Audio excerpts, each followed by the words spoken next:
Marcus Chin rubbed his tired eyes as he drove his black Toyota Camry through the empty streets of downtown Baltimore. The digital clock on his dashboard read 11:45 p.m., glowing faintly in the dimly lit car. Outside, the temperature hovered around a freezing 20 degrees Fahrenheit -6 degrees Celsius, and snowflakes began to fall gently, settling on the windshield in delicate layers. The soft dusting of snow added to Marcus's exhaustion, but it was more than that. It reflected the weight of the evening. He had just come from a grueling 5-hour city council budget meeting, one that he had led as the finance committee chairman. It had been a night full of contentious debates and long hours spent discussing how the city would allocate its funds for the coming fiscal year. The police department's request for increased funding for military-grade equipment had been one of the most heated points of the evening. As always, Marcus had fiercely opposed the measure. He felt that the resources would be better spent on community programs, education, and officer training, initiatives that would help build trust between the police and the community, rather than militarizing the force. The arguments had been tense, but Marcus had held his ground, drawing on both his experience and his convictions. He knew that the larger issue wasn't just about budgets or equipment, but about the future direction of law enforcement and the balance of power in his city. The streets of Baltimore were eerily quiet as he made his way home. The few cars that did pass by were driving cautiously through the falling snow. He was looking forward to getting home to his wife, Sarah, who, he imagined, had probably left his dinner in the microwave as she always did when he worked late. They had a routine. Marcus would come home after long hours of meetings or city business, and Sarah, understanding of the demands of his work, would prepare a meal for him. Though it was a small gesture, it comforted him after the stress of the day. His house was only about 15 minutes away, and as the city began to blur around him, he could already picture himself walking through the front door and sinking into his favorite armchair, feeling the weight of the world melt away for a few hours. He longed for the warmth of his home and the quiet normalcy of being with his wife. But just as he began to relax, a flash of red and blue lights appeared in his rearview mirror, snapping him out of his thoughts. The sight was unexpected, and Marcus's heart skipped a beat. He checked his speedometer and saw that he was driving exactly at the speed limit, no faster, no slower. Confused but calm, he signaled and pulled his car to the side of the road, ensuring he stopped under the bright street light so the officers could clearly see him. His father, a former police officer, had always taught him the right way to handle a traffic stop: remain calm, be polite, and comply with the officer's instructions. Marcus had learned those lessons early and had always tried to follow them, even as a young man. His father's voice echoed in his mind as he shifted the car into park and turned off the engine. 2 officers approached his vehicle, one from the driver's side and one from the passenger's side. Their flashlights illuminated the inside of the car, making it hard for Marcus to see their faces clearly. The officer on his side of the car knocked sharply on his window, even though Marcus had already begun rolling it down. "License and registration," the officer demanded, his voice sharp and unfriendly, the tone carrying an authority that Marcus had encountered before in his years of public service. The officer's nameplate read Brady, and the harshness in his voice was familiar. Too familiar. It was the same tone that many officials, police officers included, often used to assert power over others. Marcus didn't react to the tone, keeping his composure. "Good evening, officer," he said politely, reaching for his wallet, his fingers working slowly and deliberately. "May I ask why I'm being stopped?" Brady's partner, whose nameplate read Reed Thompson, moved slightly to the side, his posture subtly shifting as he rested one hand on his holster, an action that Marcus immediately recognized as a subtle intimidation tactic. It wasn't lost on him. "Your right taillight is out," Brady said, though Marcus knew this wasn't true. He had just had his car serviced the previous week, and everything had been checked, including the lights. The officer's accusation made no sense. "I apologize, officer, but I believe there must be some mistake," Marcus replied calmly, trying to keep his voice steady. "I had my car checked last week, and all the lights were working perfectly." The temperature seemed to drop further as Brady's demeanor shifted. He stood up straighter, his posture more rigid, and his chest puffed out in a display of authority. "Step out of the vehicle, sir," he ordered, his voice now booming in the otherwise quiet night. The cold air stung as it rushed through the cracked window, and Marcus's mind raced. He knew he had every right to remain in the car, but he also knew how the situation could escalate if he refused. The nearby buildings, dark only moments ago, now had lights flicking on as curious residents peered out of their windows, watching the scene unfold. It was clear this wasn't just a routine stop. Marcus hesitated for only a moment. He knew the risks, especially as a city council member. He had heard countless stories of police misconduct and abuse of power, but experiencing it firsthand was another thing altogether.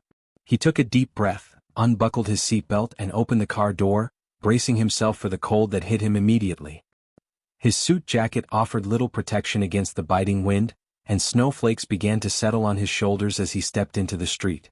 His leather shoes crunched in the snow beneath him, adding to the sense of surreal helplessness that was settling in.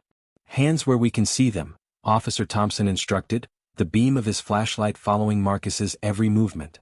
Marcus raised his hands slightly, making sure they were visible, though he could feel the humiliation of the situation slowly creeping in. Despite the cold, he fought to maintain his dignity.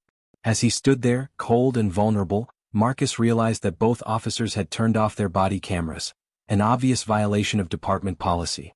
A chill that had nothing to do with the weather ran through him. Without the cameras, there would be no clear record of what was happening, no accountability. It was a troubling thought, but he pushed it aside, focusing on the immediate danger. The officers continued to circle him, their presence threatening. Brady moved like a predator, circling Marcus with slow, deliberate steps. The light from the street lamp cast long shadows, and the few onlookers who had appeared at their windows had now taken out their phones, recording the scene. "So you think you know more than a police officer?" Brady sneered, his breath forming clouds in the cold air. "You want to argue about your taillight?" Marcus stood still, his expensive suit collecting snowflakes. The wind had picked up, making the 20 degrees Fahrenheit weather feel even colder. His fingers were numb, but he kept them raised and visible, trying not to make any sudden movements that could escalate the situation. "No, sir," Marcus replied, his voice calm but firm. "I simply wanted to point out that there might be a misunderstanding." His corporate training in dealing with difficult situations was proving invaluable as his teeth began to chatter. Officer Thompson, the younger of the two, kept his flashlight trained on Marcus, while he peered into the car's interior through the windows.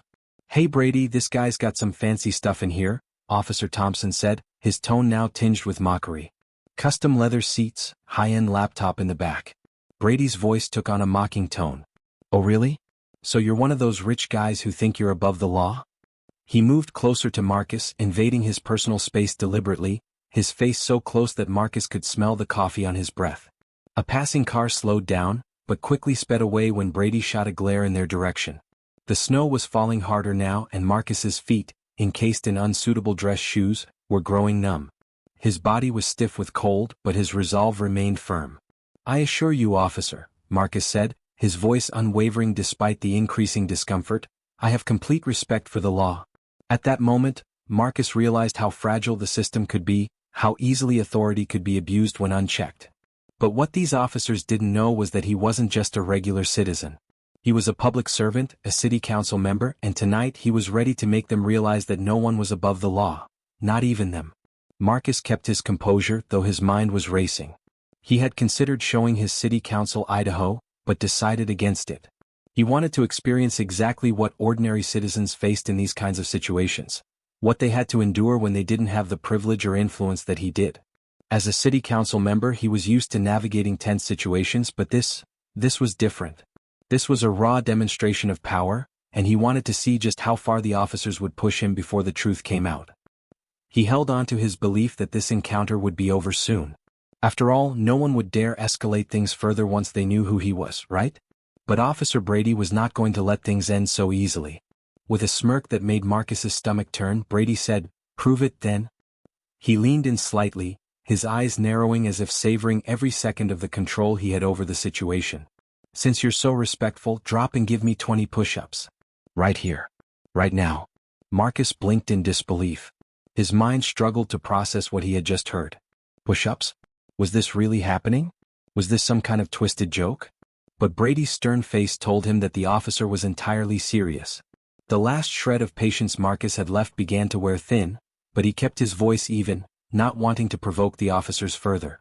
"Excuse me?" Marcus asked, his eyebrows furrowing. "You heard me," Brady repeated, his hand now resting casually on his taser. 20 push-ups. Consider it a lesson in humility. Unless you'd prefer we search your vehicle for anything illegal." Marcus's pulse quickened. The threat was clear: comply or face worse consequences. It wasn't about the push-ups, it was about dominance. The officers had no real reason to detain him, They had no legitimate grounds to escalate the situation like this. But they were making it clear that they held the power, and they were willing to abuse it. Officer Thompson, who had been silently observing, suddenly began to chuckle, pulling out his phone to record the entire scene. Marcus could feel the weight of their gaze on him, the pressure building. The entire situation felt surreal, like a nightmarish game where the rules shifted with every move. The officers had made their intentions clear. They would force him into submission. And if he resisted, they would find ways to make him regret it. Looking down at the frozen, wet pavement beneath his feet, Marcus felt the chill seep into his bones. His expensive leather shoes were ill-suited for the cold, and the wet ground was unforgiving. He took a deep breath, briefly considering his options. But he didn't want to escalate things. He didn't want to give them a reason to invent new charges. So, with a heavy heart, Marcus lowered himself to the ground, the cold pavement soaking through his suit pants at the knees. The snow, now falling steadily, added to the discomfort, sticking to his suit and making the entire situation even more humiliating. His hands, already stiff from the cold, were now pressed against the wet concrete, the freezing surface biting into his palms like needles. He could feel his wedding ring digging into his skin as it clinked against the pavement. His mind raced with anger, disbelief, and humiliation, but he kept his focus. This wasn't just about him anymore. This was about standing up to abuse of power. He was doing this not just for himself, but for everyone who had been wronged by a system that failed to hold its enforcers accountable. "Count them out loud," Brady ordered, clearly enjoying the sight of Marcus on the ground. "And make sure they're proper push-ups. No half measures." Marcus began the push-ups, his arms trembling with each repetition. Despite the cold that gnawed at his skin, despite the exhaustion from the long night, he kept his voice steady as he counted. 1, 2, 3. His chest lowered toward the frozen ground, and each time his tie would drag through the slush, leaving a trail behind him. His expensive suit, the same one that had impressed the city council just hours earlier, was now ruined. The fabric soaked through with snow and slush, the creases in the trousers stained with dirt. It was as if the suit, a symbol of his success, was being desecrated in front of him, a quiet reminder of his helplessness in this moment. Behind him, Officer Thompson continued to circle, his phone held high as he recorded the entire ordeal. "This is what happens when people don't respect authority," he said, laughing as he added his own commentary for the camera. The mockery was thick in his voice, the cruelty evident in every word. Marcus could feel the weight of it pressing down on him, but he refused to let it break him. He refused to let them see his pain. What neither officer noticed, however, was that Marcus's wallet, tucked into the breast pocket of his suit jacket, had begun to slide out. With each push-up, the movement caused it to inch further down until, finally, it slipped free and hit the wet pavement with a soft thud. The wallet landed with a soft flap, opening slightly as it landed, and the gleaming gold city council seal on the inside caught the light of the street lamp above. The faint glow of the emblem caught the attention of Officer Thompson, who, still filming, paused for a moment.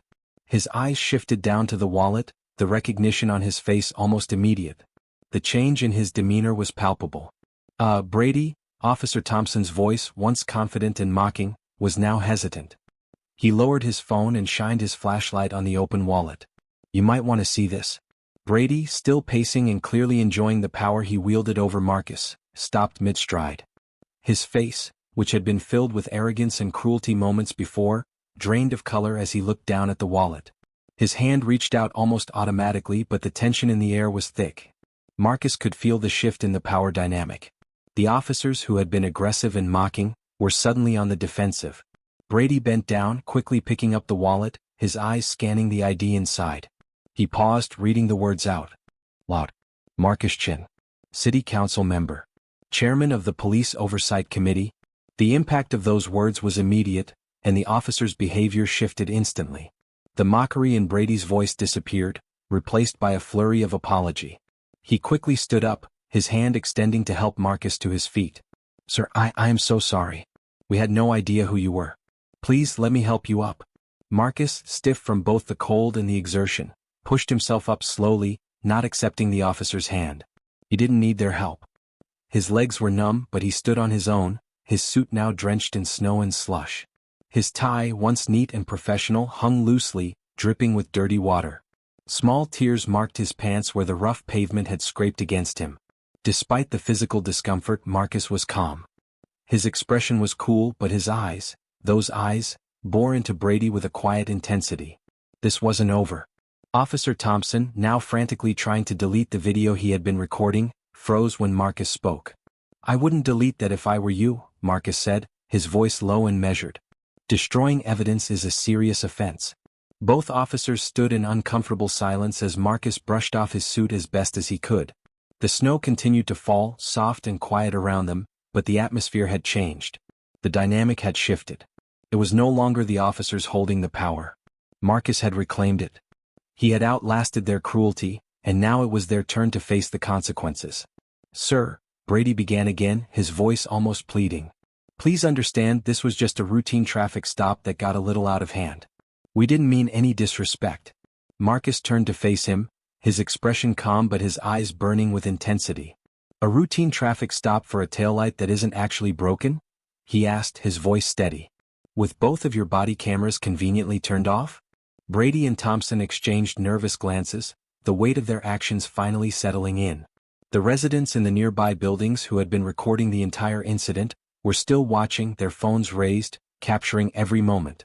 Marcus knew these videos would be everywhere by morning. The truth would come out.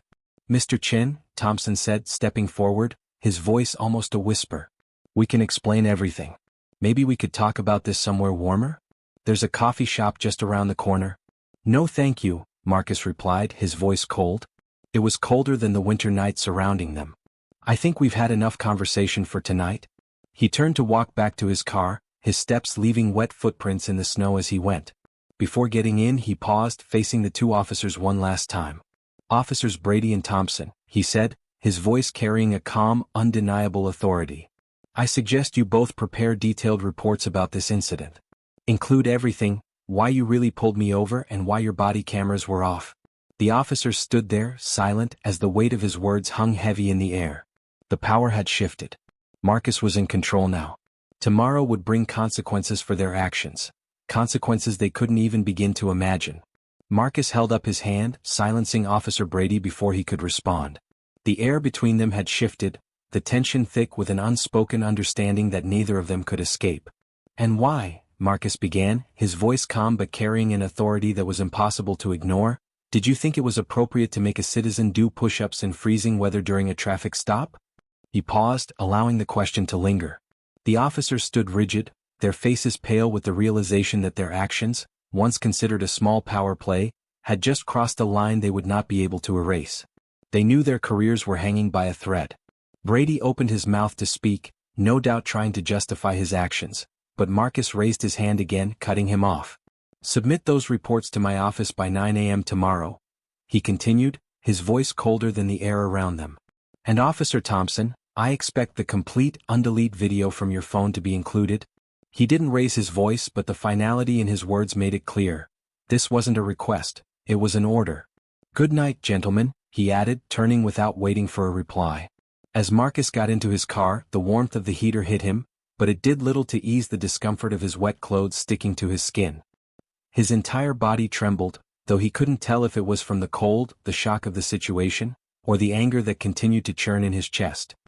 He drove away, watching in his rearview mirror as the two officers stood in the falling snow, their backs to him. They looked like statues under the streetlights, frozen in the moment, unable to comprehend the full impact of their actions. What they didn't know was that their small, petty abuse of power would be the spark that ignited the biggest police reform the city had ever seen. As Marcus made his way through the quiet streets, the weight of the night's events pressed down on him. Tomorrow would be a busy day at the city council. But tonight, as he replayed the events in his mind, the mocking laughter of Officer Brady, the freezing cold pavement against his palms, the humiliation of having his suit ruined, he realized something had shifted. Something inside him had changed, and with it, the way he viewed the entire system. Sometimes, he thought, the most powerful lessons come from the most humbling experiences. The heater in his car blasted at full power, but Marcus still couldn't stop shivering. His wet clothes clung uncomfortably to his skin, and his hands trembled slightly as they gripped the steering wheel. It was now 12:30 a.m. The night was quiet, the streets empty, but Marcus couldn't quiet his mind. The sound of Officer Brady's mocking laughter played over and over in his head, followed by the feel of the frozen pavement scraping against his palms. His expensive suit, once pristine and tailored, was now a ruined mess. Small pieces of gravel had dug into his palms during the push-ups, leaving painful indentations, and his tie, once neat and professional, was soaked with dirty slush, dragging through the snow as he tried to complete the absurd exercise. Each detail was burned into his memory, and Marcus couldn't shake the sense of disbelief that still clung to him. His phone buzzed on the passenger seat, snapping him out of his thoughts. It was probably Sarah, wondering where he was, but Marcus couldn't bring himself to answer. How could he explain to her that her husband, a respected city council member, had been forced to do push-ups in the snow like some recruit at boot camp? How could he tell her that the same man who worked tirelessly for justice had just been humiliated by two officers who abused their power without a second thought? The thought made him feel small, but it also drove him forward. He wasn't going to let this moment be in vain. At a red light, Marcus caught his reflection in the rearview mirror. His usually neat black hair was wet and messy. His face looked older than its 45 years, and there was a tiredness in his eyes that hadn't been there before. Small pieces of gravel were still stuck to his suit sleeves, and a dark wet patch had spread across his chest where the snow had soaked through. The image staring back at him was a stark reminder of the evening's events. He sighed, the weight of the moment sinking deeper. Marcus Chin, he muttered to himself. You just had to experience it firsthand, didn't you? For years, he had sat through countless community meetings where people had come forward, sharing their stories of police harassment and abuse. He had listened, taken notes, and promised to look into their cases, always with the intention of making things better. But until tonight, he had never truly understood the helplessness they felt. He had never felt the sting of powerlessness in the way that they had. He had never understood the visceral fear of being at the mercy of those who were supposed to protect and serve, only to be treated like a criminal. Now he understood, and the realization hit him like a ton of bricks. His phone buzzed again, this time a news alert. Someone had already uploaded a video of the incident to social media, and Marcus watched a few seconds of the shaky footage. The video showed him, soaked and humiliated, doing push-ups in the snow while the officers laughed behind him. It was gaining views by the minute, the virality of the moment spreading like wildfire. People had seen what happened, and it wasn't going to be forgotten anytime soon. As he turned onto his street, Marcus noticed that his hands had stopped shaking. The initial shock and humiliation were being replaced by something else, something stronger. The uncertainty that had clouded his thoughts earlier was now gone. In its place was a sense of resolve, of clarity. In his 15 years on the city council, he had never felt more certain about what needed to be done. This wasn't just a mistake or an isolated incident. This was part of a larger issue, one that had festered for too long. He couldn't let this go. Marcus pulled into his driveway, but he didn't get out of the car immediately. Instead, he reached for his briefcase and pulled out his tablet, opening his email. He began typing an emergency meeting notice for the Police Oversight Committee, setting the time for 9:30 a.m. tomorrow. He knew it would be a long day, but it had to be done. Agenda: review of recent police conduct and departmental policy. Attendance: mandatory. After sending the email, Marcus made his next call. His assistant, Mary, answered despite the late hour. Mary, I need every complaint filed against Officers Brady and Thompson from the last 5 years on my desk by 8 a.m., he said, his tone firm.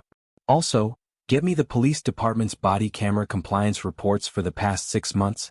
Mary, who had grown accustomed to urgent requests, didn't ask questions. Yes, sir. Anything else? Yes, Marcus replied, watching the snow continue to fall around him. Contact IT. I want all footage from the traffic cameras at the corner of Pine and 5th Street from 11:45 p.m. to 12:30 a.m. tonight. And Mary, thank you.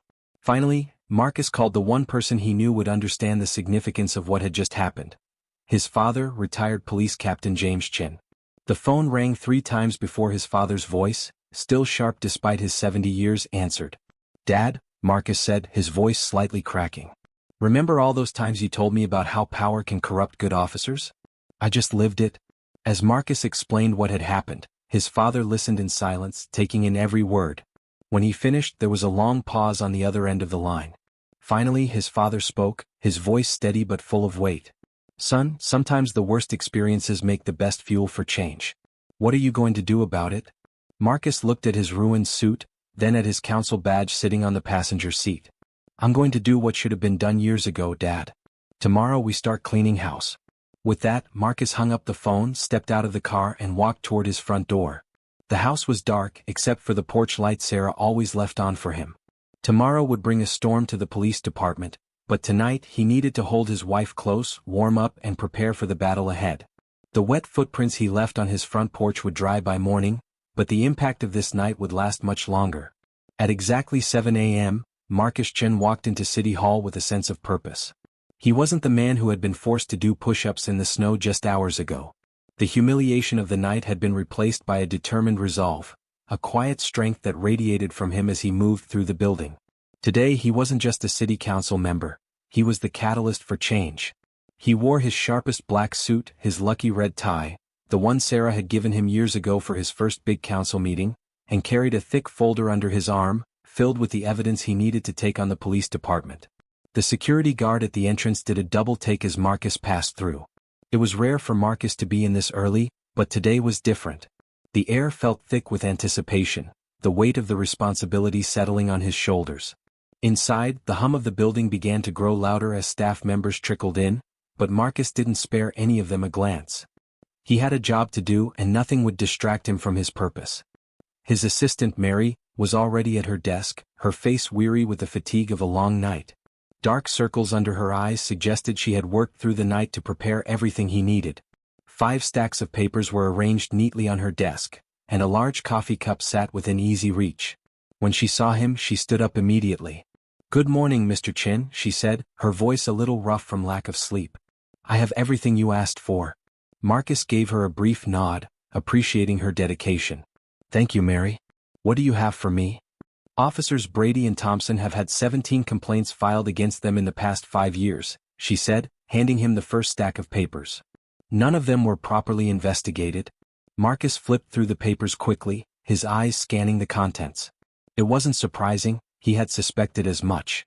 The officer's history of misconduct was already stacking up, but now he had the proof. He nodded and turned his attention to the next stack. "What else?" Mary picked up another stack. "An interesting pattern," she continued. "Both officers reported their body cameras as malfunctioning 12 times in the last 6 months. That's 4 times the department average." Marcus felt a chill run down his spine. This wasn't just incompetence or bad luck. This was a deliberate attempt to cover up their actions. They had known exactly what they were doing. As the office started to come alive with the arrival of more staff, Marcus could feel the weight of the day pressing down on him. He could sense the curious looks directed his way. He was the man of the hour, the subject of every conversation. The video from last night had gone viral. It had over 100,000 views already, and local news stations were running it on their morning shows. Marcus's phone hadn't stopped buzzing since he woke up. The police chief had called 6 times, the mayor twice, and reporters from every local news outlet were requesting comments. He had ignored them all. This wasn't about public relations or political posturing. This was about justice. At 8:45 a.m., officers Brady and Thompson arrived at his office. They looked different in the daylight, smaller somehow, their intimidating presence dissolved by the realization that they were no longer in control. Brady's usual confidence was replaced with nervous fidgeting, and Thompson couldn't meet Marcus's eyes. They were no longer the authority figures. Today they were the accused. Marcus didn't waste time. "Your reports," he said simply, holding out his hand. The officers exchanged glances before handing over their paperwork. Their hands were shaking slightly, a stark contrast to the boldness they had shown just hours ago in the freezing cold. "Sir," Brady began hesitantly, his voice faltering. "About last night?" Marcus cut him off with a raised hand. "Save it for the committee meeting. That's in 45 minutes. I suggest you both go prepare." The tone was final, dismissing any further attempts to explain or justify their actions. The officers left without another word, their shoulders hunched in defeat. Marcus remained at his desk, reading their reports. As expected, both officers tried to downplay the incident. Brady claimed he had pulled Marcus over for a routine traffic stop and suspected him of being intoxicated. Thompson's report was even more audacious, stating that Marcus had voluntarily agreed to perform exercises in the snow. It was a transparent lie, and Marcus wasn't about to let it stand. At 9:25 a.m., Marcus walked into the main council chamber. The room was packed. All the committee members were present, along with dozens of citizens who had heard about the emergency meeting. Local news cameras lined the back wall, capturing every moment for the evening broadcasts. The police chief sat in the front row, his face red with a mixture of anger and embarrassment. Officers Brady and Thompson were seated nearby, now in full-dress uniforms, looking uncomfortable and out of place in the glare of the public eye.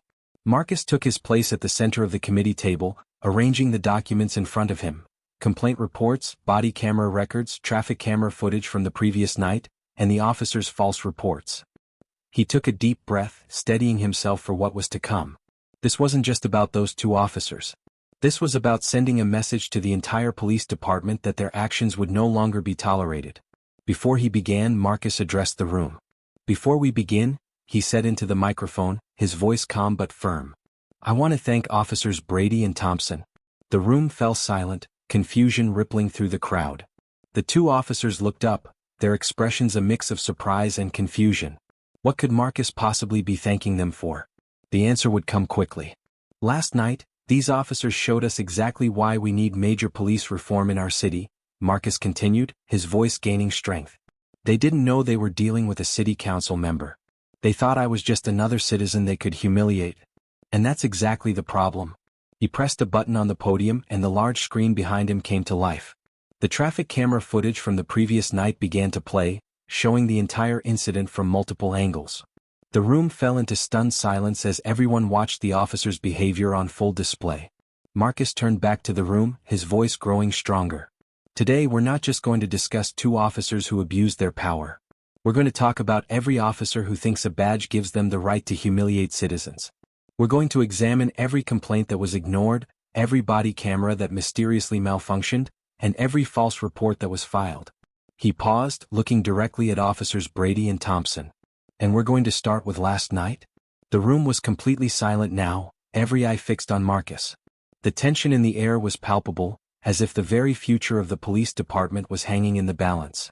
The next few hours would change everything. Everyone knew it. Marcus could feel the weight of the moment in his chest as he picked up the first file on his desk, his movements deliberate and calm. The local news cameras hummed softly in the background, recording every moment, their lenses trained on Marcus as he began the most important meeting of his career. "Let's start with Officer Brady's report," Marcus said, his voice cutting through the silence. "According to this, you pulled me over for a routine traffic stop and suspected I was intoxicated. Is that correct, Officer Brady?" Brady shifted uncomfortably in his seat, his dress uniform suddenly seeming too tight around his neck. "Yes, sir. That was my professional judgment at the time." Marcus nodded slowly and pressed another button on the podium. The screen behind him changed to show the traffic camera footage from the previous night. The image was crystal clear, showing Marcus's car driving perfectly within his lane, following all traffic laws. "Interesting," Marcus said, his tone flat. "Because the traffic camera shows I was driving perfectly normally. No swerving, no speeding, no broken tail light." He turned to face Brady directly. "Would you like to revise your statement?" Before Brady could answer, Marcus pulled out another document. "And Officer Thompson," he said, turning to the other officer. "In your report you state that I volunteered to do exercises in the snow. Is that your official statement?" Thompson's face had turned pale, and he looked nervously at his superior, Chief Williams, who sat red-faced in the front row. Thompson then shifted his gaze back to Marcus, knowing there was no escape. The truth had already been laid bare and now Marcus was in control. The room waited for the officers to respond, knowing that their fate was sealed. "I may have misremembered some details." Officer Brady's voice cracked, a murmur running through the crowd. Marcus didn't let the hesitation go unnoticed. He calmly pressed the button that switched the screen behind him, and the footage from a bystander's phone played for everyone to see. The video was clear, showing Officer Brady ordering him to do push-ups in the snow while Officer Thompson recorded, laughing.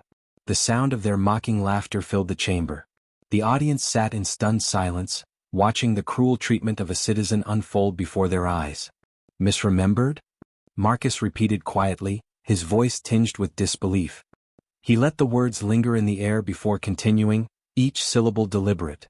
"Like you misremembered to turn on your body cameras? Like you misremembered to follow proper traffic stop procedures?" He let the question hang in the air, the implication clear.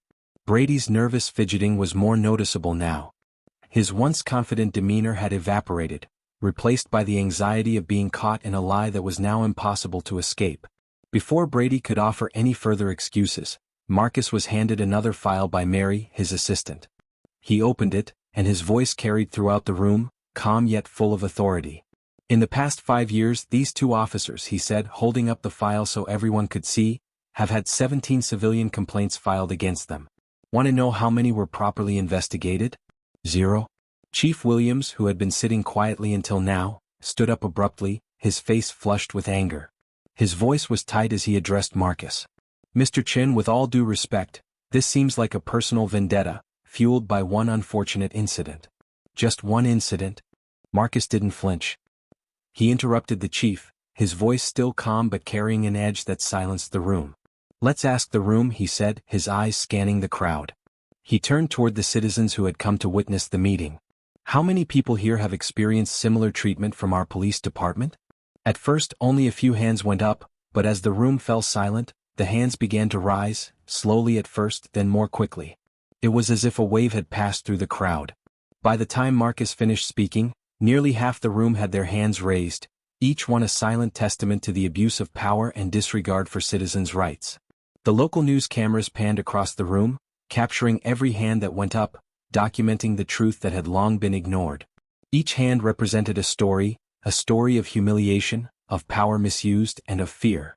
Stories that had been dismissed for far too long.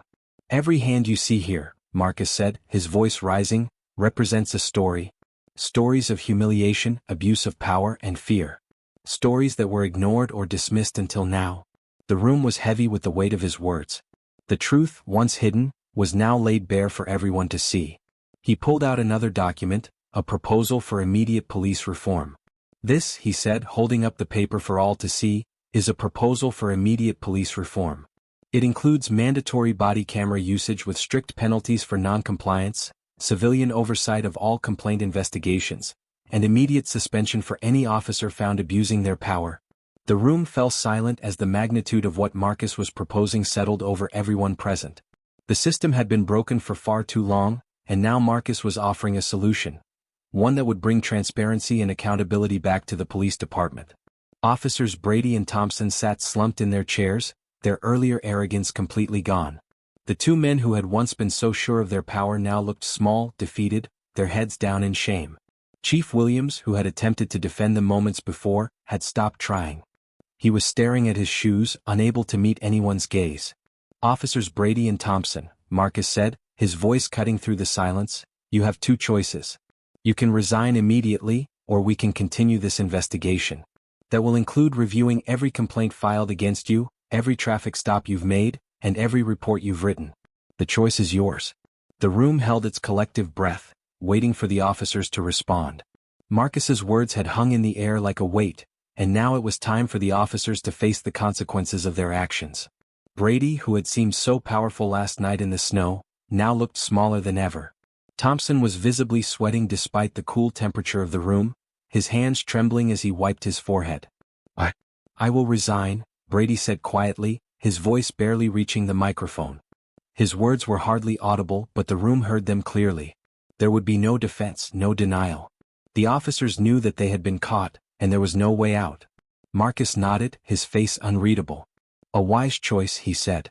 He then turned to Chief Williams. Chief, your department needs cleaning up. Either you can lead that change or we can find someone who will. The words were direct, cutting to the heart of the matter. The chief had failed to do his job, and now Marcus was holding him accountable. The chief's face turned an even darker shade of red, but he said nothing. He knew that Marcus was right. His job was on the line now just as much as the officers. The ball was in his court.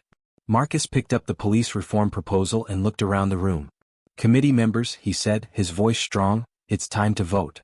Last night showed us what happens in our city under cover of darkness. Today we bring everything into the light. One by one, the committee members raised their hands in support. The vote was unanimous. The reforms would move forward. The old system of corruption and abuse was about to change, and there was no going back. Marcus had won, but it wasn't just his victory. It was a victory for every citizen who had ever been mistreated, ignored, or dismissed. As Marcus gathered his papers, he caught sight of his father sitting quietly in the back of the room. The retired police captain, a man who had spent his entire career serving the city, gave his son a small but proud nod. Marcus felt a wave of emotion wash over him. His father had always taught him the importance of justice, but today Marcus had taken it a step further. Sometimes justice needed a push, or in this case 30 push-ups in the snow, to finally be served. The news of Officers Brady and Thompson's resignation spread through the city like wildfire. By late afternoon, every local TV station was running the story, showing clips from the committee meeting alongside the viral video of Marcus doing push-ups in the snow. The coverage was everywhere. People were talking, sharing their own stories of police harassment, flooding Marcus's inbox with messages of support and gratitude. Complaints about other officers had started to pour in, but so had thank-you notes from citizens who finally felt heard. In his office, Marcus sat watching the coverage on a small TV while responding to hundreds of emails. The weight of the day was beginning to settle in, but the victory felt sweet. The tide had turned. "Mr. Chin," Mary called from the doorway, her voice carrying a note of urgency. "The mayor is here to see you." Marcus turned off the TV and stood up, ready to face the mayor. Mayor Roberts walked in, his usually confident stride replaced with a cautious, almost tentative step. He looked tired, the weight of the day evident in the lines of his face. "Marcus, we need to talk about what happened today," Mayor Roberts began, his voice hesitant. "Yes, we do," Marcus replied, his tone steady but firm. "But first, I want you to see something." He opened his laptop and showed the mayor a spreadsheet. "These are all the civilian complaints filed against our police department in the last year, over 300 cases. And only 8 were properly investigated." The mayor sank into a chair, loosening his tie. "I had no idea it was this bad," he said, his voice heavy with regret. "Nobody did," Marcus replied. "Because nobody wanted to look." He stood up and walked to the window, gazing down at the crowd of reporters still gathered outside City Hall. "But now everyone is looking." His phone buzzed, another message from his father. The retired police captain had been receiving calls all day from his old colleagues. Some angry, some supportive. "The good officers are thanking you," the message read. "They've wanted change for years." A knock on the door interrupted them. It was Sarah, Marcus's wife, carrying a fresh suit in a garment bag. She had been his rock throughout all of this, proud of what he was doing but also worried about the backlash. "The press conference is in an hour," she reminded him gently, setting the suit down. She squeezed his hand. "You're doing the right thing." Marcus nodded, grateful for her support. He changed into the fresh suit, feeling the weight of the moment settle over him. "The police union is threatening to fight back," Mayor Roberts said, pacing nervously.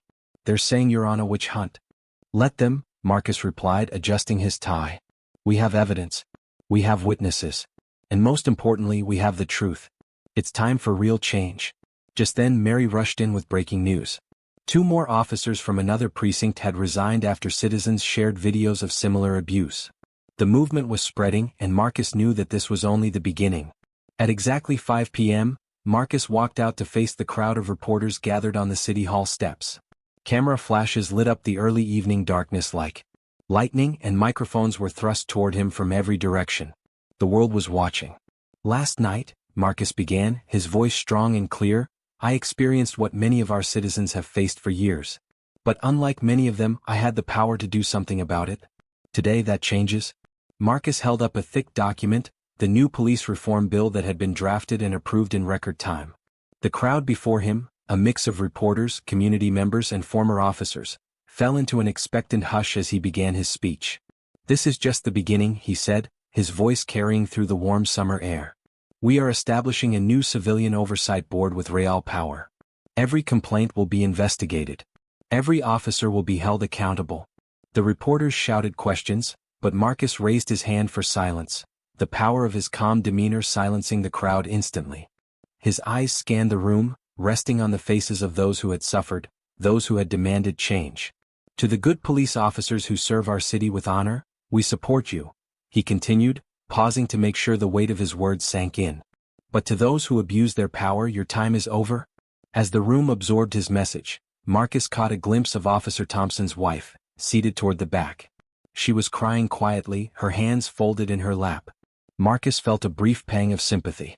He knew that actions had consequences, and it was often the families who paid the price for those who had fallen short. Yet, as he thought about the countless other families who had suffered because of police misconduct, he reminded himself that this was a necessary sacrifice for the greater good. Change wasn't easy, but it was essential. "Change isn't easy," Marcus continued, his voice firm but compassionate. "But it's necessary."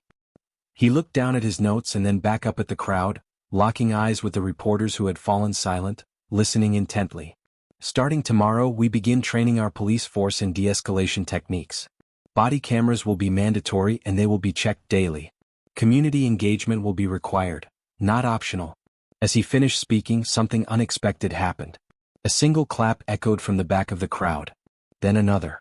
Soon the applause spread like wildfire, filling the hall and echoing off the stone walls of City Hall. It was a moment of collective release, a shared sense of accomplishment, and a recognition that change was truly happening. In the back of the crowd, Marcus saw his father standing straight and proud, just as he had when he wore his own police captain's uniform. The old man's eyes were filled with pride, the weight of years of service and sacrifice reflected in his gaze. For Marcus, it was a quiet confirmation that the work he had done was meaningful, not just for the city but for his family as well. The sun was setting behind the city buildings, casting long shadows across the steps of City Hall. Unlike the shadows of the night Marcus had spent in the snow, these shadows weren't hiding abuses of power, they were marking the end of an old era. An era of secrecy, of injustice, and of unchecked authority. And more importantly, they were casting light on the beginning of a new one defined by accountability, transparency, and trust. Tomorrow would bring more challenges, more resistance, and more work to do. But tonight, standing there on those steps, Marcus Chin knew that sometimes the worst experiences could lead to the best changes. 6 months had passed since that cold winter night when Marcus had been forced to do push-ups in the snow, a humiliating act that had been broadcast across the city. The city had changed in ways that even he hadn't expected, but the progress was undeniable. The reformed police department was stronger, more connected with the community, and more accountable than ever before. Marcus stood at the podium in the police academy's graduation hall, surrounded by 50 new officers, men and women who had trained under the reform system he had helped create. Behind them, proud families filled the seats, their faces beaming with pride. Among them were two familiar faces, former officers Brady and Thompson, who had resigned months earlier after the public exposure of their actions. They were not absent from the event. In fact, they had become part of the reform story in a way no one could have anticipated.